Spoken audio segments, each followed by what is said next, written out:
So, gut. Ja, ich stemme hier gerade 1, 20 Kilo. 2, Das ist eine der Disziplinen, die die Teilnehmer heute machen müssen. Und Corinna, über mir, 6, du bist Kriminalhauptkommissarin und hier auch Einstellungsberaterin. Genau. Erzähl doch mal, während ich hier noch ein bisschen pumpe, was müssen die Teilnehmer hier heute machen? Wir bieten hier einen Sporttest an, der auch im Eignungsauswahlverfahren stattfindet und den kann man hier mal probieren. Wir müssen einen Achterlauf, müssen die Teilnehmer absolvieren, Bankdrücken, einen 5er-Sprunglauf, der hier im Hintergrund stattfindet und einen 500 Meter Pendellauf. Das ist ja auch nicht das Einzige, was man machen muss, wenn man Polizeianwärter sein will. Ne? Was gibt es noch für Tests und wie kriege ich da Punkte? Wie funktioniert das Ganze? Wir haben einen Testtag, da haben wir einen Computertest, der morgens stattfindet, 2,5 Stunden. Das ist ein allgemeiner Intelligenztest. Es geht weiter mit dem Sporttest und nachmittags noch ein kommunikativer Testteil. Das sind ziemlich viele Skills, nenne ich es jetzt mal. Man könnte ja meinen, dass die Polizei sehr viele Menschen braucht eigentlich. Ja. Müsstet ihr nicht eigentlich jeden nehmen? Ja, wir haben einen hohen Bedarf in Ja. den letzten Jahren an Stellen gehabt. Die haben wir glücklicherweise auch alle besetzt bekommen.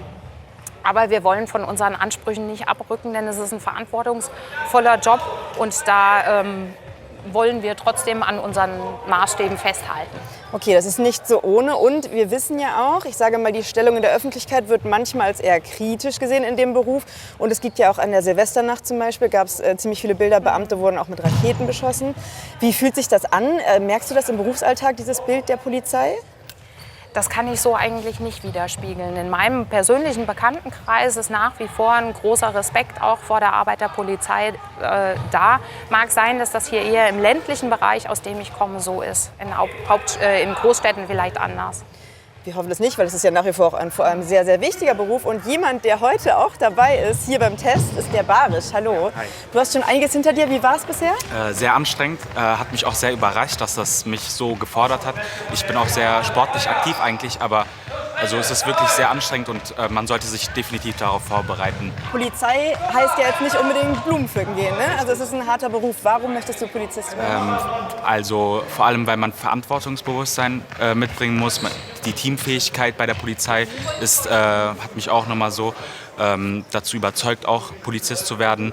Auch die Disziplin, die von einem gefordert wird, finde ich auch sehr interessant. Und das sind so die Beweggründe, warum ich zur Polizei möchte. Super, ich drücke dir die Daumen und schicke dich wieder zum Laufen. Ja. Du musst noch ein bisschen was leisten. Viel Erfolg. Dankeschön. Und Corinna, wir gehen noch mal hier rüber. Das ist die härteste Übung, ne? Der Achterlauf. Ja, Wie funktioniert der hat's das? in Wie funktioniert das? Ja, die Teilnehmer müssen eine liegende Acht laufen und im Scheitelpunkt der Acht muss man durch dieses Kastenteil durchtauchen. Okay. Das erfordert einen Sturz nach vorne auf den Bauch mit Körperspannung in eine Gleitbewegung zu kommen, um hier entsprechend schnell zu sein und dann auch hinten wieder auf die Füße zu kommen. Super, und an euch kann man sich auch wenden, wenn man den Test machen möchte, ne? Und sich vorbereiten will vor allem darauf. Vielen Dank. Ich probiere das jetzt auch noch aus, damit es nicht heißt, ich stehe hier nur dumm rum und mache Kommentare. Also wünschen Sie mir Glück. Ich rutsch mal.